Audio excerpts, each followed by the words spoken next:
में पूछा जाएगा। इसका है 3 घंटे 15 मिनट समय रहता है। हम लोग को यहाँ पर लिखा है कि सेट 1 के अनुरूप है। खंड का में हम लोग के बहुविकल्पी प्रश्न होते हैं भाग 1 में। तो हम वीडियो से प्रारंभ करें इससे पहले आप लोग वीडियो को लाइक कर दें और चैनल को सब्सक्राइब कर लें, क्योंकि आप लोग सब्सक्राइब कर लेंगे तो आपको सबसे पहले वीडियो मिल जाया करेगी, क्योंकि आपको अब पेपर 1 महीने बचे हुए हैं तो आपको पढ़ना होता है। तो मैं आपका बिना टाइम वेस्ट किए हुए मैं आपको चल रहा हूँ क्वेश्चन नंबर फर्स्ट से पढ़ाना आप लोगों को। चलिए तो हम लोग देखते हैं कि यहाँ पर अब हम लोग देखेंगे प्रश्नों को।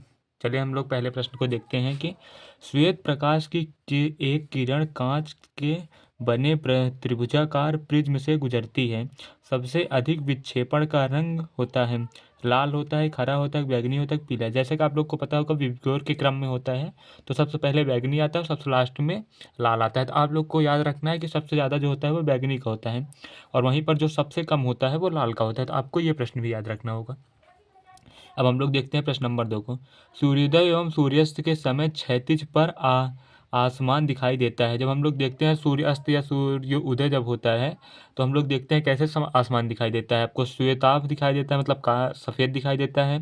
रक्ताभ लाल दिखाई देता है। नीलाभ मतलब नीला दिखाई देता है। कृष्णाभ मीन्स काला दिखाई देता है। तो हम लोग को कैसा दिखाई देता है? रक्ताभ लाल दिखाई देता है। आप लोग का ये आंसर सही हो जाएगा। चलिए हम लोग क्वेश्चन नंबर 3 पर अब देखते हैं। तो चलिए हम लोग प्रश्न नंबर 3 को अब देख रहे हैं कि अवतल दर्पण के सामने स्थित किसी बिंदु से गुजरने वाले प्रत्येक प्रकाश की किरण दर्पण से परावर्तन के बाद वापस उसी बिंदु से पुनः गुजर जाती है। तो दर्पण के ध्रुव से, दर्पण के वक्रता केंद्र से, दर्पण के फोकस से, उपयुक्त में से कोई नहीं। जैसा आप लोग को पता होगा कि दर्पण के फोकस दूरी से होकर गुजरती है। ये सारे प्रश्न बहुत इंपॉर्टेंट है, क्योंकि आप लोग पेपर उठा के देख लेंगे तो इसी प्रकार के प्रश्न आपके पेपर में पूछे ही जाते हैं। किसी वस्तु का सीधा आभासी व वस्तु से छोटा प्रतिबिंब देखने के लिए कौन से लेंस का प्रयोग करना होगा? तो हम लोग को जब लेंस का आभासी भी दिखाई दे, छोटा दिखाई देता है, तो हम लोग छोटा देखने के लिए किसका प्रयोग करते हैं? हम लोग उत्तर का करते हैं कि अवतल करते हैं, समतल करते हैं, तो इनमें से कोई नहीं। जैसा कि आप लोग को पता होगा हम लोग उत्तर का करते हैं। चलिए हम लोग प्रश्न नंबर 5 को देखते हैं। आप लोग वीडियो को लाइक ज़रूर कर दें अगर अभी भी नहीं किया है तो। चलिए दोस्तों हम लोग देखते हैं कि क्वेश्चन नंबर 5 को हम लोग का अपना ये सारे के सारे प्रश्न बहुत इंपॉर्टेंट है। आप लोगों को ये सारे के सारे प्रश्न करके जाना है, वीडियो को पूरा देखना है। आप लोग वीडियो को आधा ही देख रहे हैं, वीडियो को कंप्लीट देखा करिए, आपके 20 नंबर 100% कन्फर्म हो जाएंगे। एक विद्युत परिपथ में बहने वाली विद्युत धारा की इकाई होती है। तो ये विद्युत धारा की इकाई पूछा है। तो वाट होती है, वोल्ट होती है, नहीं ये तो वोल्ट तो विभव की होती है। एम्पियर होती है कि ओम होती है? ओम तो हम लोग के विभव की होती है। ओम जो होता है हम लोग को प्रतिरोध, सॉरी विभव का नहीं प्रतिरोध का होता है। और वाट हम लोग का शक्ति का होता है। तो यहाँ पर एम्पियर बचा है, तो एम्पियर हम लोग का किसका हो जाता है? धारा का।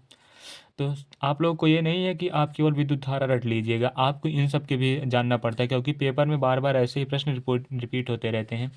चलिए क्वेश्चन नंबर 6 को देखते हैं। समान प्रतिरोध वाले 3 प्रतिरोधों को श्रेणी क्रम में जोड़ने से उनका परिणामी प्रतिरोध प्रत्येक प्रतिरोध के प्रतिरोध से कितना गुना हो जाता है?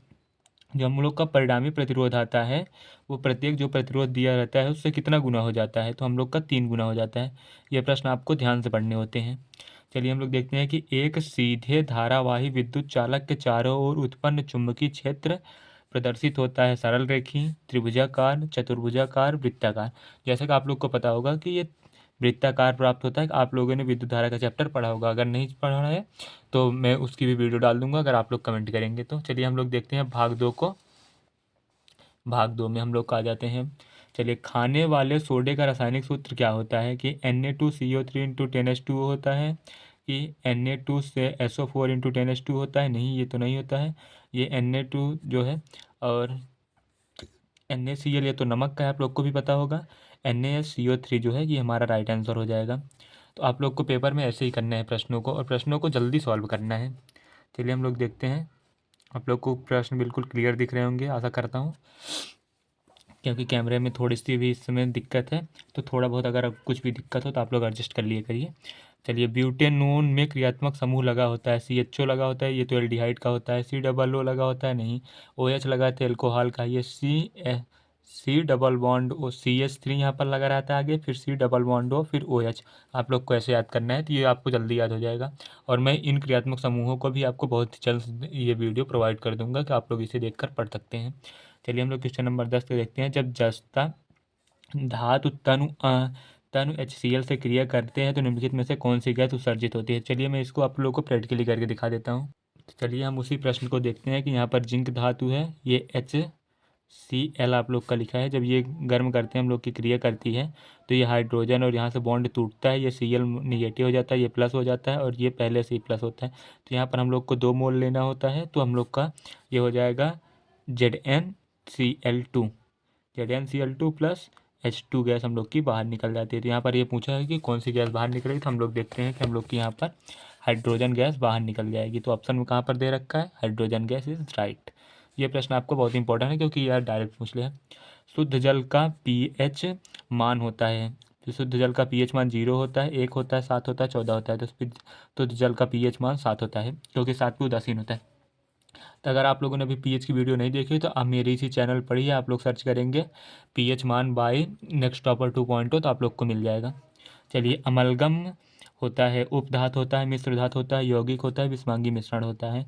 तो इसमें हम लोग का यौगिक होता है। तो आप लोग अपने इसको भी अंदाज़ा करिए कि आपसे कितने प्रश्न यहाँ पर सही हो रहे हैं।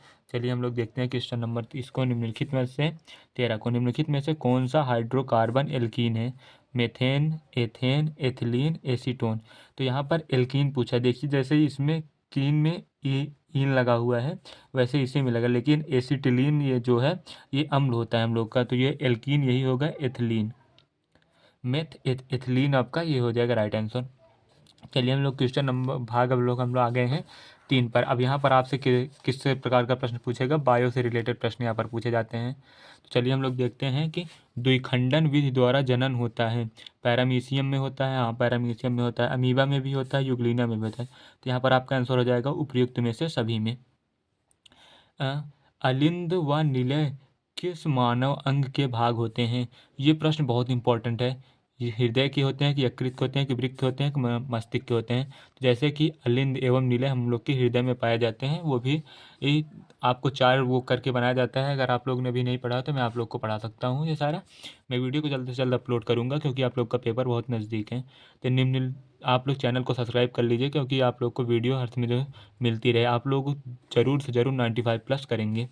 निम्न में से कौन पादप हार्मोन नहीं है।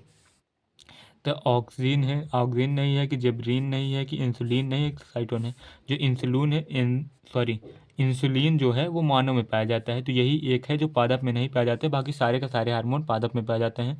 तो आप लोग को जैसे लिख लीजिए पादप हार्मोन, आप लोग इसे लिख लीजिएगा।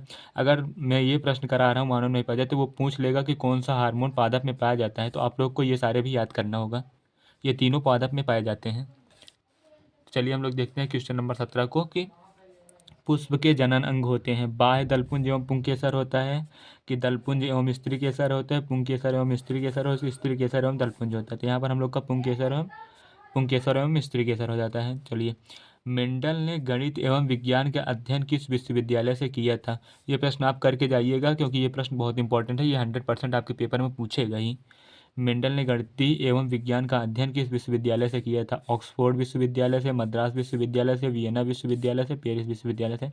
क्योंकि ऑक्सफोर्ड ये हम लोग का जो है ये यूएसए में है, मद्रास हम लोग का भारत में है, पेरिस जो है पेरिस में है, ये वियना के रहने वाले थे मेंडल, तो इन्होंने वियना से ही की है। तो आप लोग को याद रखने ये पूछ सकता है कि ये इनकी जन्म कहाँ पर हुआ था मेंडल का, तो ये वो प्रश्न भी आप लोग याद रखेंगे।